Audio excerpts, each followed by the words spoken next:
Shabbat Shalom, everyone. Welcome to the temple. We begin our service singing together Ma Yafeh Hayom Shabbat Shalom. How beautiful the day is. It is Shabbat.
Turn now to page 172 to sing together Ma Tov.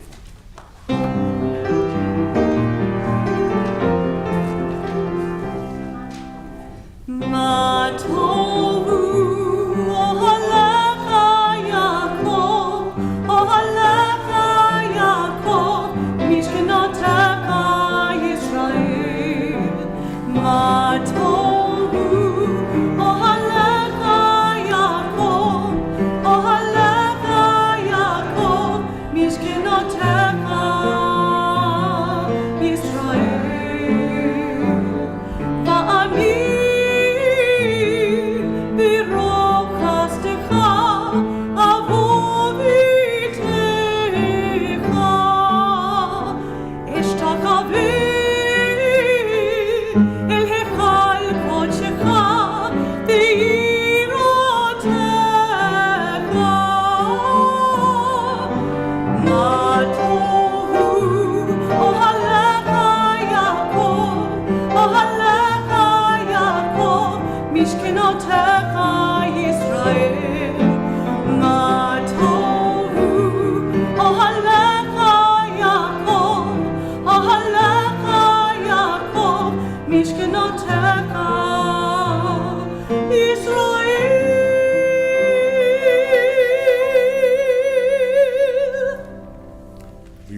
As we turn to page 195 for the Baruch.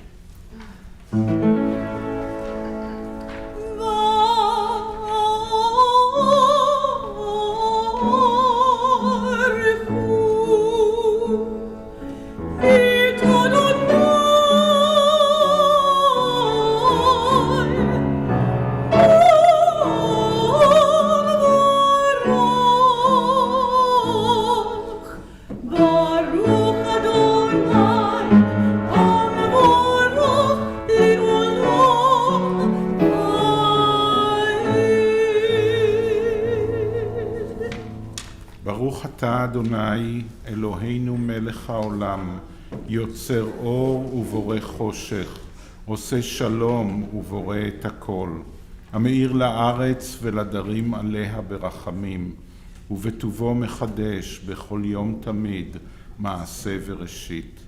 מה רבו מעשיך אדוני, כולם בחוכמה עשית, מלאה הארץ קנייניך. תתברך אדוני אלוהינו, על שבח מעשה ידיך, ועל מאורי אור שעשית יפארו חסלה. אור חדש על ציון תאיר, ונזכה כולנו מהרה לאורו. ברוך אתה אדוני יוצר המאורות. And we continue together on page 196. The world is sunlight restoring the soul, rejoicing the heart, bringing light to the eyes, more welcome than gold, a Torah from heaven. I have no light to give the morning. My Torah, my special human gift, is words. As I bring my words forth from silence, welcome them, you who redeems the sun from darkness. Baruch Ata Adonai Yotzer Hameorot. And we turn to page 200 to sing together the calling of the Shema.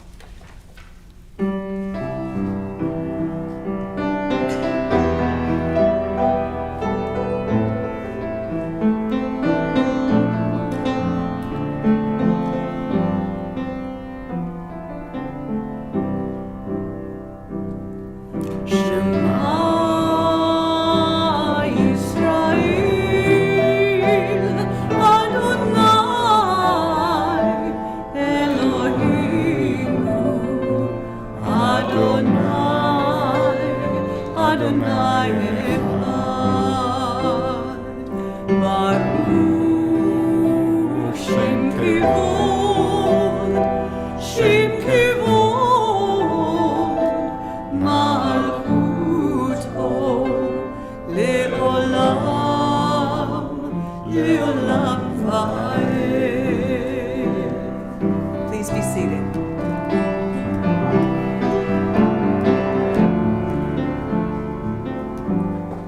And you shall love the Lord your God with all your heart, with all your soul, and with all your might. And these words which I command you on this day shall be upon your heart, shall be upon your heart,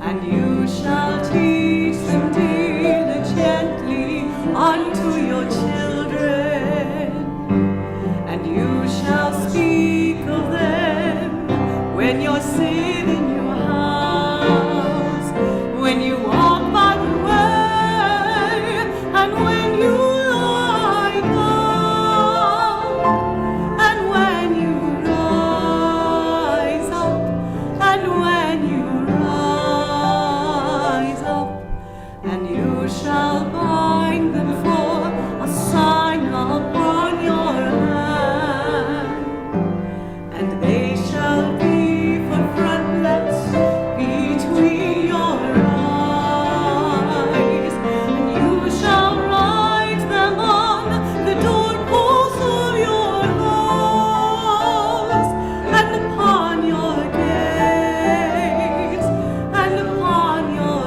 gates,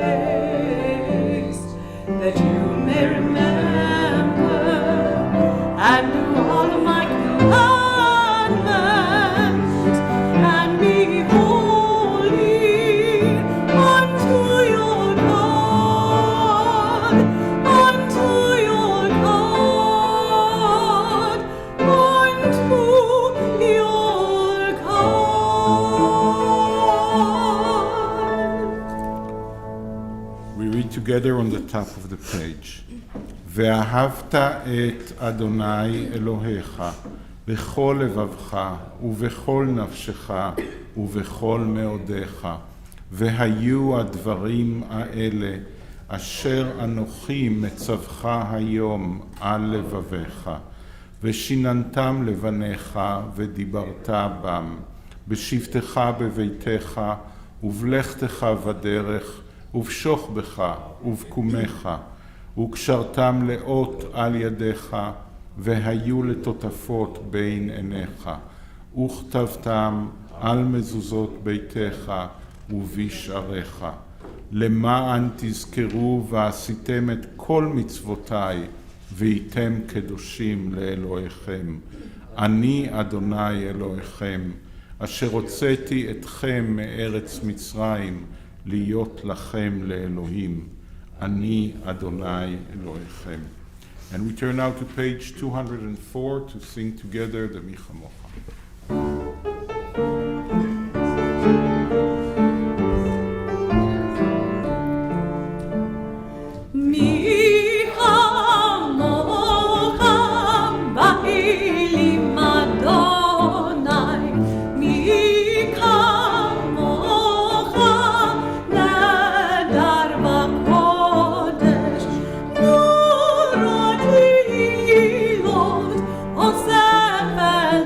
Oh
rise for the tefillah on page 205.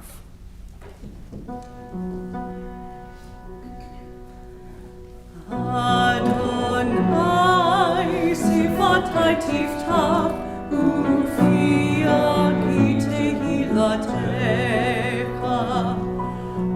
Adonai, open up my lips, that my mouth may declare your praise.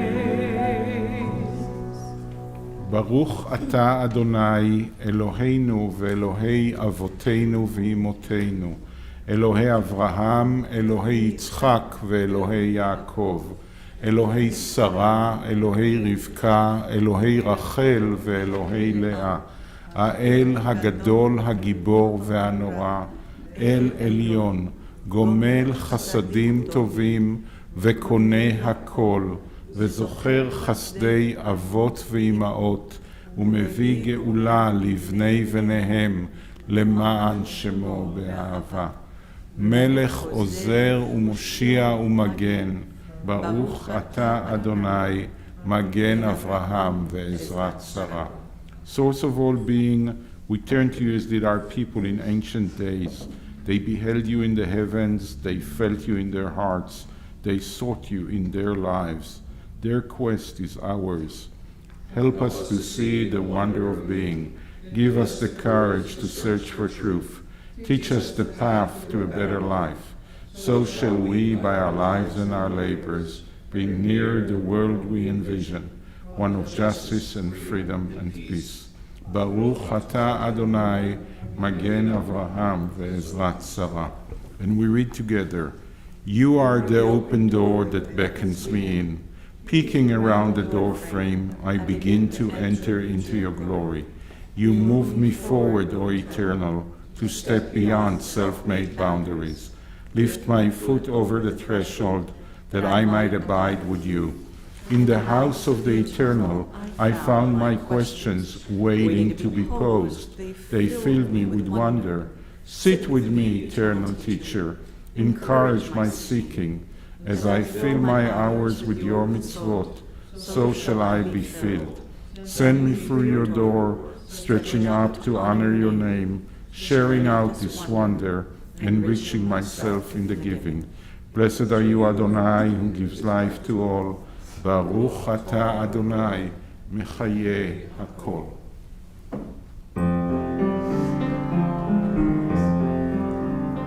נקדש את שמך בעולם, כשם שמקדישים אותו בשמי מרום, ככתוב על יד נביאך, וקרא זה זה ואמר, קדוש, קדוש, קדוש, אדוני צבאות, מלוך כל הארץ, כבודו. אדיר, אדירנו, אדוני, אדוננו, מה אדיר שמך בכל הארץ. ברוך כבוד אדוני במקומו. אחד הוא אלוהינו, הוא אבינו ומלכינו, הוא מושיענו והוא ישמיענו, ברחמיו לעיני כל חי. אני אדוני אלוהיכם, ימלוך אדוני לעולם, אלוהי ציון לדור ודור. הללויה. לדור ודור נגיד קולך, ולנצח נצחים קדושך נקדיש. בשבחך אלוהינו, מפינו לא ימוש, לעולם ועד. ברוך אתה אדוני,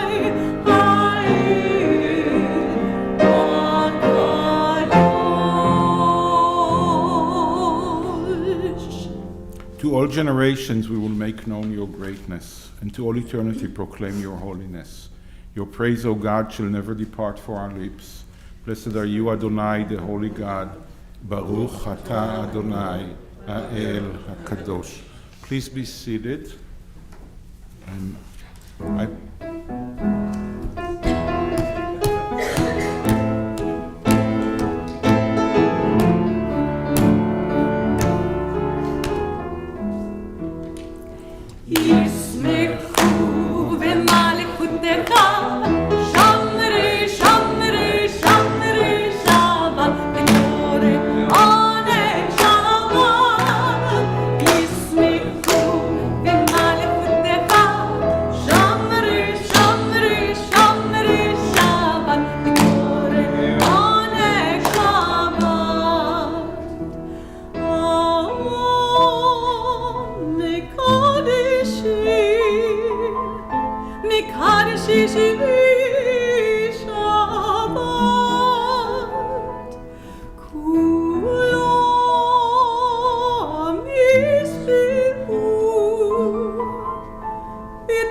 turn to page 216 for the blessing for shalom, for peace and wellness and wholeness for all humanity. O God, may we never become complacent, faltering in our effort to build a world of peace. Let the nations know and understand that justice and right are better than dominion and conquest. May all come to see that it is not by might nor by power, but by your Spirit that life prevails. Praised are you, Adonai, who blesses your people Israel with peace. Baruch atah Adonai, המברך את עמו ישראל בשלום.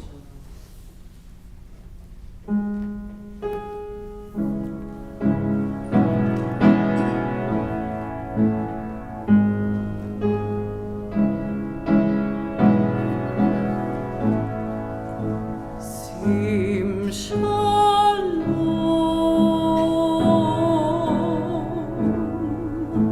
Torah.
Take a moment for a silent prayer.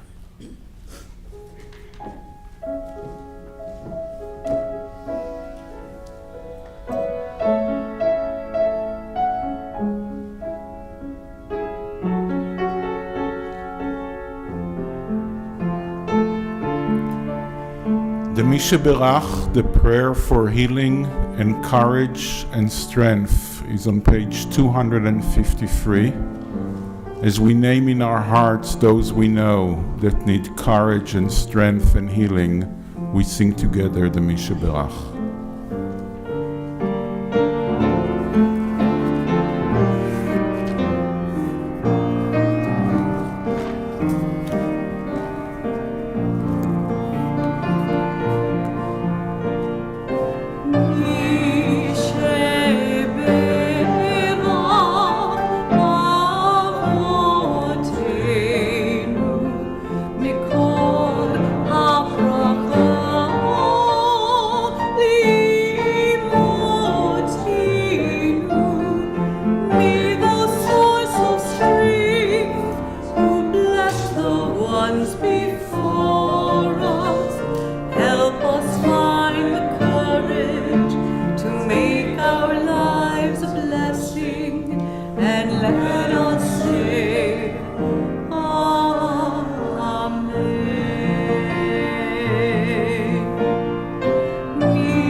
We turn now to Seder Kriyat Torah LeShabbat, the order of reading from the Torah on Shabbat.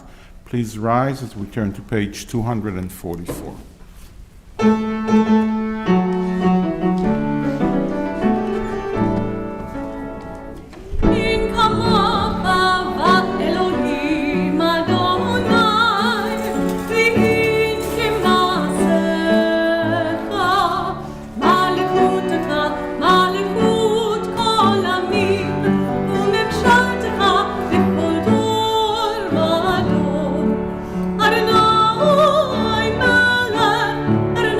Oh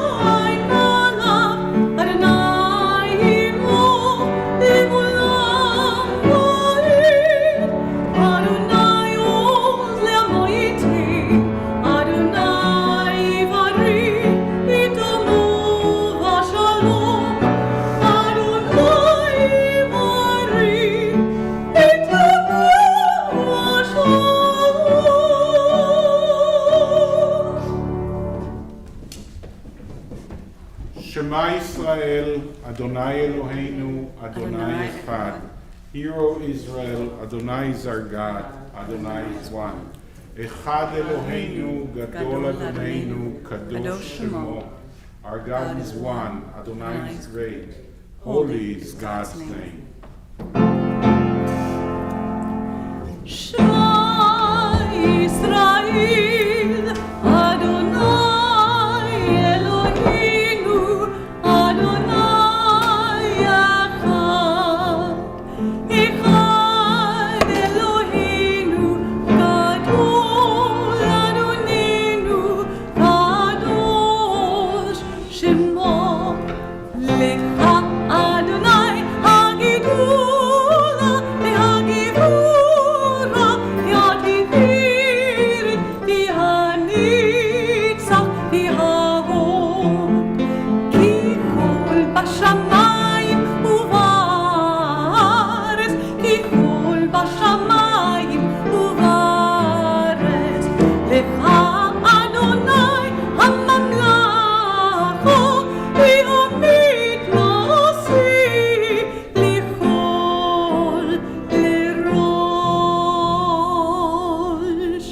Please be seated. Our Torah portion is called Mishpatim, which means literally laws.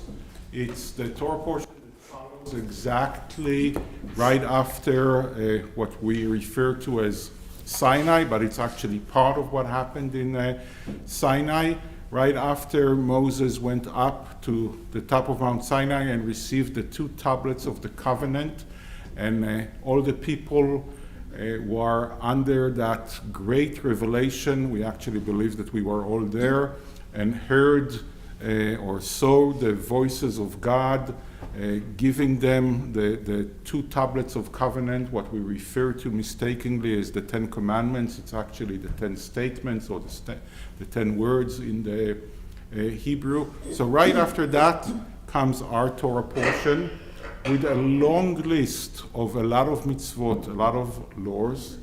I think that there's something very Jewish in what we see in our Torah portion, much more than last week's Torah portion, the event in Sinai. The event in Sinai that we read last week is, there's a lot of light and thunder, and God reveals itself, and it's a very sacred moment. It's a very awesome moment, and we get those 10 statements or 10 words or 10 understanding that are really uplifting, and it's a very spiritual event. But there's a Jewish understanding in this week's Torah portion that what really matters for a society to be a moral and an ethical society is the nitty-gritty of those understanding, not just the big statements, not just the fire and lightning and thunder, but how you translate it to the day today. To show how important is the Torah itself, our own Torah portion actually calls what happens in this week's Torah portion, those long lists of laws, that some of them, first of all, are totally irrelevant to us. There's a whole section of laws about an ox that gores. Okay, I had to learn that for a whole semester, how the rabbis understand that. I don't know how many of you own oxes that gore, okay? And how many of you own donkeys that can be gored by the oxes, and then what is the damages there and whose fault is it, and so on. And the rabbis are making it so complicated. I don't advise to anyone to go into that part, but that's part of it, because actually when you come to think about it in today's world, you could say, well, what if you own a dog that bites, and what if they bite one time? What if they bite repeatedly? I actually have a neighbor who's a federal judge that I sent him an email with this a Torah portion and the rabbinical understanding, because he has 6 dogs and one of them was biting the neighbors time and again.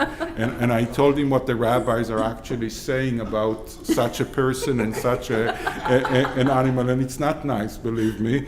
He did not appreciate it, by the way. So don't try it on your neighbors. But this Torah portion is actually about how a society should be. We are commemorating this week reproductive Shabbat, reproductive rights for women, and we believe strongly in our synagogue and in most Jewish communities around the world, almost regardless of the stream or the movement, that reproductive rights for women is a Jewish value, an important Jewish value. So of all the laws, we will read just one, just the one that has to do with the Jewish understanding of reproductive rights. And I'll say in advance that this is one of the places in the Hebrew Bible in general and in the Torah where there's a huge dispute between Jews and Christians about how to read the text and how to understand it. It's actually mainly the fault of the translation. There's a Greek translation, the most ancient translation to the Torah, the Septuaginta, that translated in a way that is very different than how rabbinical commentary understands it. By the way, the Septuaginta is a Jewish translation to the Torah. It's not a Christian, but it was adopted by Christian thinking and Christian translations, and they go with the Septuaginta and not with a rabbinical understanding of the Torah. But we will share the rabbinical understanding, but first we'll say the blessing and read that part, which is a very short part. Please, Jennifer. Baruch hu et Adonai hamvorach. Baruch Adonai המבורך לעולם ועד. Baruch atah Adonai, Eloheinu melech haolam, asher bachar banu mikol ha'amim, v'natan lanu et Torato. Baruch atah Adonai, noten haTorah. Amen. וכי ינצו אנשים ונגפו אישה הרה, ויצאו ילדיה ולא יהיה אסון, אנוש יענש כאשר יסית עליו בעל האישה, ונתן בפלילים.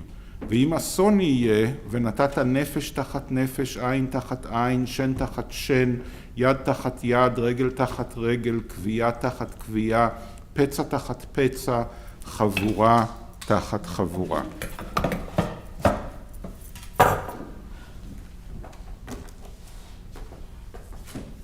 Since it's all about translations, I just want to share that I'm using the Women's Commentary translation, which in general is a much better translation than the Jewish Publication Society translation. And it's not as good as Joanna's translation, but it's a very good translation, and it's a pretty modern translation. And the Women's Commentary is a very scholarly commentary. The scholars and rabbis that are part of it are well-known, well-respected, rightly so, scholars of biblical study and of the Torah. When 2 or more parties fight, and one of them pushes a pregnant woman, and a miscarriage results, but no other damages ensues, the one responsible shall be fined according as the woman's husband may exact, the payment to be based on reckoning. But if other damages ensues, the penalty shall be life for life, eye for eye, tooth for tooth, hand for hand, foot for foot, burn for burn, wound for wound, bruise for bruise. So I want to start actually from the end, from the second part, that might sound to us as something really irrelevant to us and maybe even primitive or something like that. It's not the only place that it appears in the Torah where it says an eye for an eye, a tooth for a tooth, a hand for a hand, a foot for a foot, a burn for a burn, a bruise for a bruise, and so on. And it sounds to us very harsh and maybe not the way that we would want our society to act, that if you break someone's tooth, then the punishment for it is that your tooth would be broken. If you break someone's hand, then your hand would be broken. I think that the reason for that and the teaching from the Torah is the high value that the Torah puts on a human life. And the Torah is trying to teach us that if you hurt another person, this is not something that you can just pay money for and get away with that. Now, this is case law here, as most of the Hebrew Bible and most of mitzvot, most of also rabbinical Jewish law is case law, where you describe something. And there are two cases here that are described regarding the pregnant woman. And again, it's an issue of translation, how you understand the case, and it could be understood differently. I'm going to go with the women commentary, and the women commentary went with rabbinical tradition. It's not the only way to translate or to understand that. And they're trying, and they are showing two things that might have happened.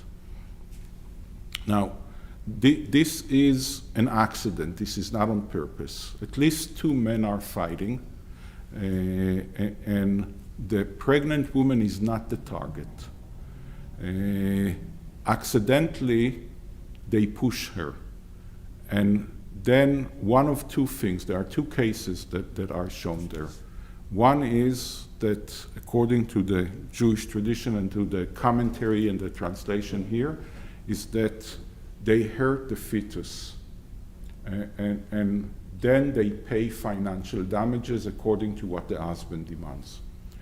The other option is that they hurt the woman, the pregnant woman, and then they pay damages according to the hurt that they did to the woman. If they broke her teeth, then their tooth is broken. If they broke her leg, their leg is broken. If they bruised her, they are bruised. If they, God forbid, killed her, then their life is taken.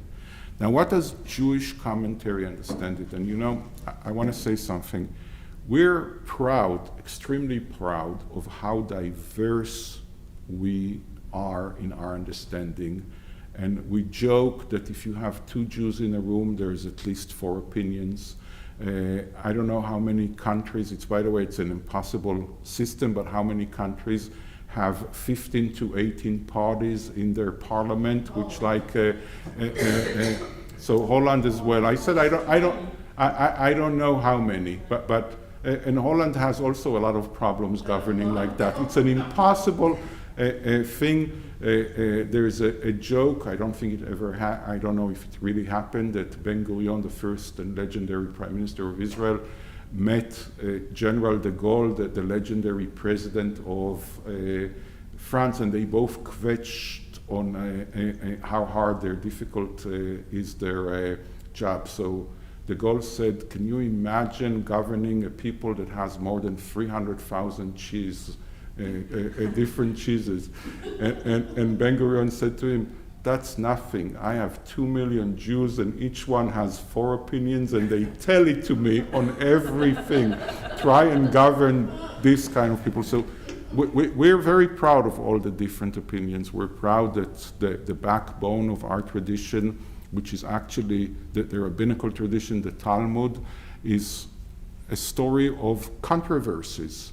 People disagreeing sometimes for hundreds of years on things that look like so mundane. What's the meaning of the sukkah? Or how large the sukkah? Like, who cares how large the sukkah? Or who cares what is the meaning of the roof of the sukkah? We can't even pronounce the name if we're Americans. It's schach. How can you pronounce that with two chas?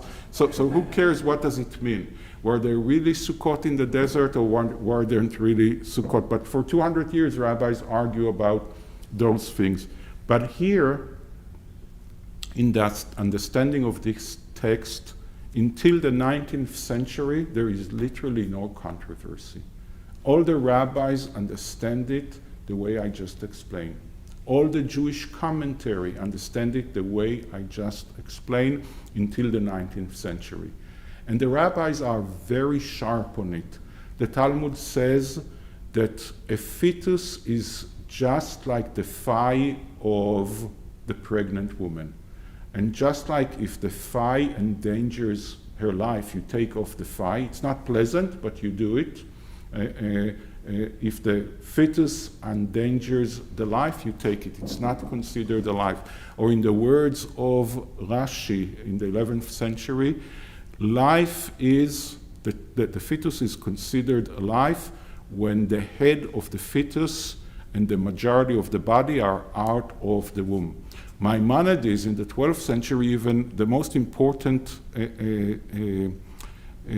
codex of Jewish law is Maimonides until the 16th century. Maimonides says that if the fetus is endangering the life of the woman, we treat it as someone who chases another person in order to kill them.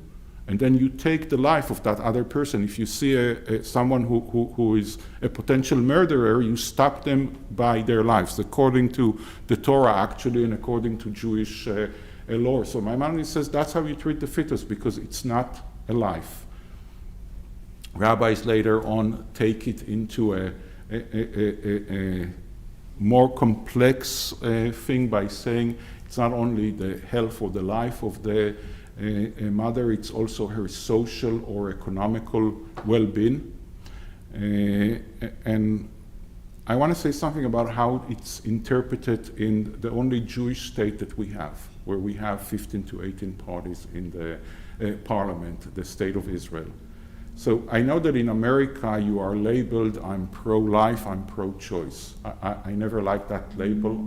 I consider myself both. So in Israel, you have a state that is both pro-life and pro-choice, to an extreme that I think it's too much of an extreme. So for instance, when it's coming to bringing life into the world. So yesterday, Jess Kalb from our congregation explained so beautifully, while actually the abortion laws here in Kentucky are preventing women from bringing life into the world, because they're preventing women that have fertility issues of bringing a child into the world. So it's it's not a pro-life, it's an anti-life law here in the state of Kentucky, and unfortunately not only in the state of Kentucky. So in Israel, fertility is not only something that is not prevented, it's paid by the national health system. Everyone in Israel has a health insurance, because it's whether you have a job or whether you're not, it's paid by the government. If you have a job, you pay now it's going to be 5.5% of your salary in order to finance that, but you also finance those who don't have a job. So everybody is insured, and the health insurance pays as many treatments as you need, which according to many doctors, I don't understand anything about it, but according to many doctors, it's an extreme, because it comes to a point that it endangers the woman's health and body, but that's not the issue.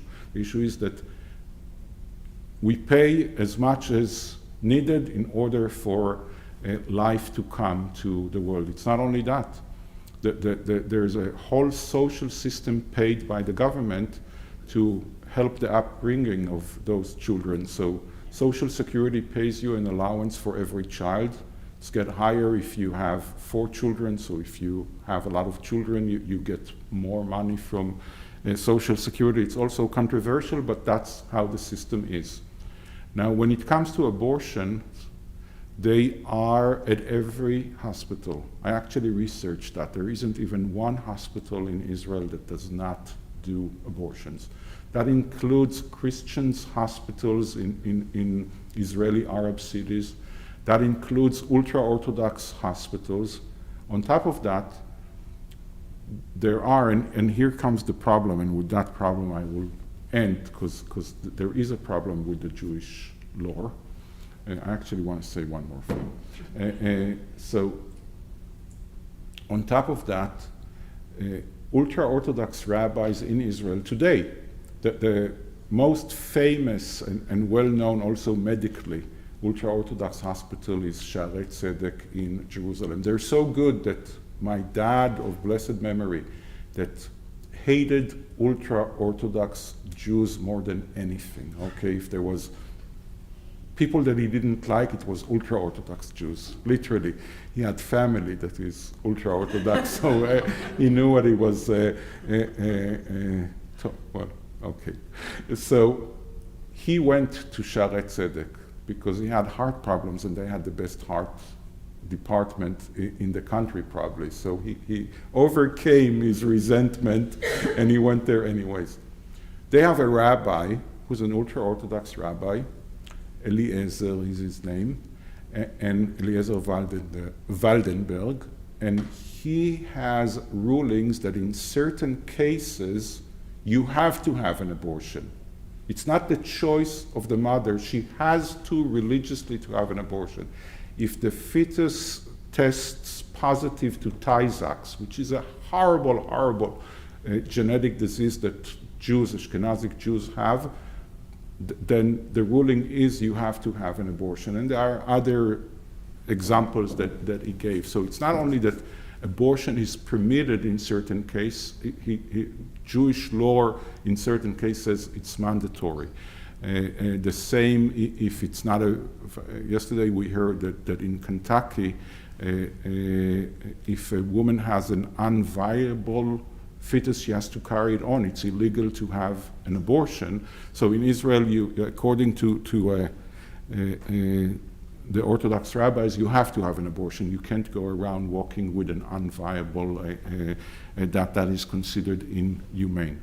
My problem with that is that I don't think the state should regulate that, and I don't think that rabbis should regulate that. I believe that we should be pro-life in encouraging and giving incentives to families that do have children, or helping them at least, if not giving incentives. But we shouldn't be regulating when is it okay to have an abortion or not. But I think that it's fascinating that Jews, at least until almost the end of the 19th century, unanimously, you can't find a rabbi that rules against abortions. Now, even though it's a very serious matter, the reason why a few rabbis start until today to say, actually, we're against abortions, is, in my eyes, it's ridicule and in a way a little bit funny. The reason that they're given is, we live among Christians, and how would Christians look upon us if we would not oppose abortions? That gives a new taste to, I want to look holier than the Pope. And one of the rabbis actually says that.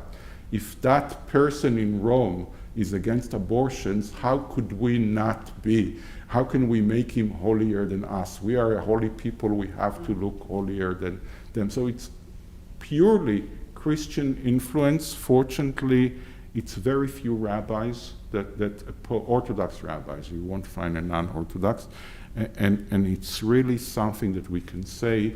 There are very few things that all Jews agree upon.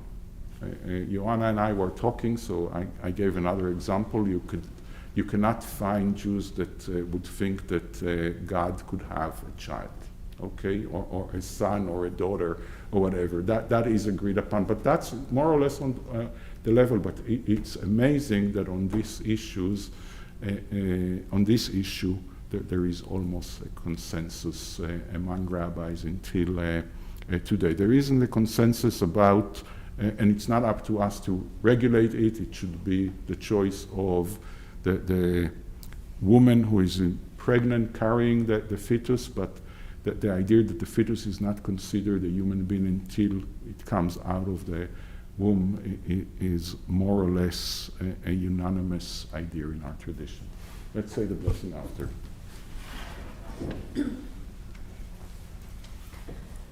Baruch atah Adonai, Eloheinu melech haolam, asher natan lanu Torat emet, v'chayei olam nata b'tochenu. Baruch atah Adonai, noten haTorah. Amen. Please rise. וזאת התורה אשר שם משה לפני בני ישראל. וזאת התורה אשר שם משה לפני בני ישראל. על פי אדוני ביד משה, ביד משה. על פי אדוני ביד משה, ביד משה. וזאת התורה אשר שם משה לפני בני ישראל. וזאת התורה אשר שם משה לפני בני ישראל. We turn now to page 283, to the bottom of the page, and we read together on page 283. Let us adore the ever-living God and render praise unto you, who spread out the heavens and established the earth, whose glory is revealed in the heavens above, and whose greatness is manifest throughout the world. You are our God, there is none else. ואנחנו קוראים ומשתחווים ומודים לפני מלך מלכי המלכים הקדוש ברוך הוא.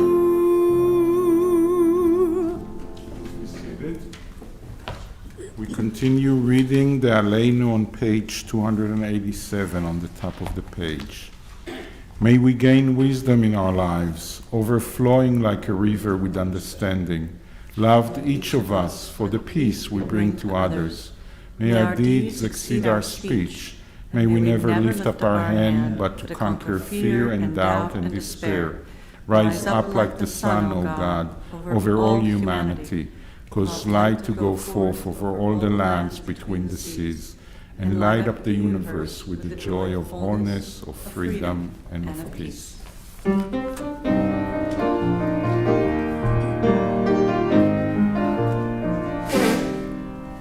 ונאמר והיה אדוני למלך על כל הארץ, ביום ההוא יהיה אדוני אחד ושמו אחד ושמו אחד. It has been said Adonai will be sovereign over all the earth. On that day Adonai will be one, and God's name will be one, and God's name will be one. Our thoughts turn to those who have departed this earth, our own loved ones, those whom our friends and neighbors have lost, the martyrs of our people whose graves are unmarked, and those of every race and nation whose lives have been a blessing to humanity. As we remember them, we meditate on the meaning of love and loss, of life and death. On this Shabbat, we remember especially David Sean Bailey, Paula Erdley, Jonathan Zaborski, Carmen Niedelman, Sam Baker, Lawrence Barr, James Levy, Zachar Milton, Celia Idex, Isaac Prebloda, Harry Smith, Vera Weinstein, Shirley Barron, Boris Heller, Helene Schwab, Frida Weinstock, Marlene Weisberg, Helen Arbetter, Eileen Breyer, Rosalind Feldman, William Radigan, Michael Alexander, Elizabeth Traeger-Baum, Nancy Cunningham, David Friedlander, Jean Goof, Richard Green, Florence Katz, Ethel Levy, Shirley Waldman, Bess Brun, June Coleman,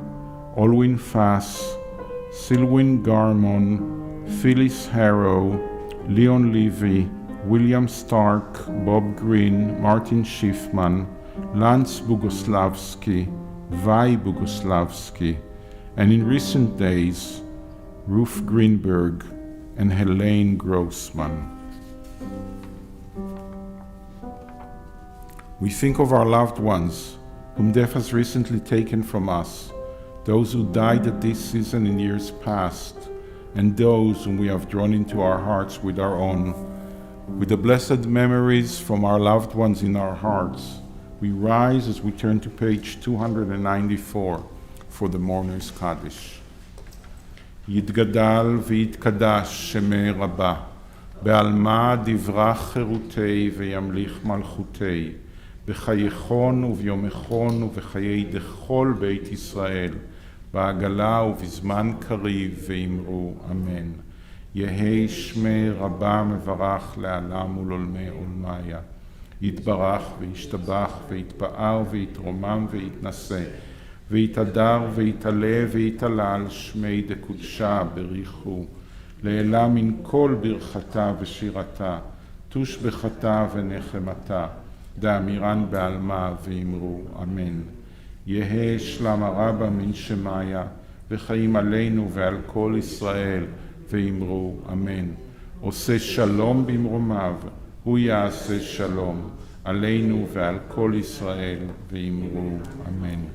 זיכרונם לברכה, may the memory of our loved ones come to be a blessing and a benediction. Amen. Our closing song is Od Yavo Shalom.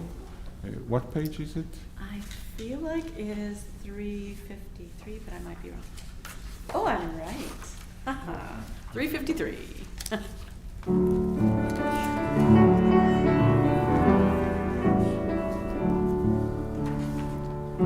Od Yavo Shalom Aleinu, Od Yavo Shalom Aleinu, Od Yavo Shalom Aleinu ve'al kulam.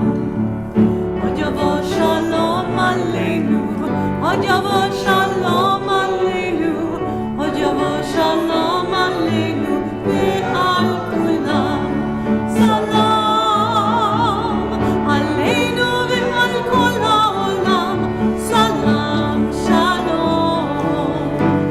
Salam Aleinu ve'al kol ha'olam. Salam Shalom. Od Yavo Shalom Aleinu, Od Yavo Shalom Aleinu, Od Yavo Shalom Aleinu ve'al kulam. Od Yavo Shalom Aleinu, Od Yavo Shalom Aleinu, Od Yavo Shalom Aleinu ve'al kulam. Salam Aleinu ve'al kol ha'olam. Salam Shalom. Salam Aleinu ve'al kol ha'olam. Salam Shalom. Od Yavo Shalom Aleinu, Od Yavo Shalom Aleinu, Od Yavo Shalom Aleinu ve'al kulam. So the words that we just sang so beautifully mean may peace and wellness and wholeness will come to us and all the world, and the words are both Hebrew and English, which is very beautiful. The congregation that I belong to and pray in Jerusalem changed the words into Od Navi Shalom, that we will bring Shalom, because just waiting for God or for something to bring Shalom apparently is not enough. We're supposed to do our part, but let's hope that we will see Shalom, and especially see Shalom soon in our beloved Israel and in the area for all the inhabitants there, regardless of their religion or nationality or ethnicity. May it be a Shabbat Shalom for all of us. And please say Shabbat Shalom to someone you never met. Shabbat Shalom.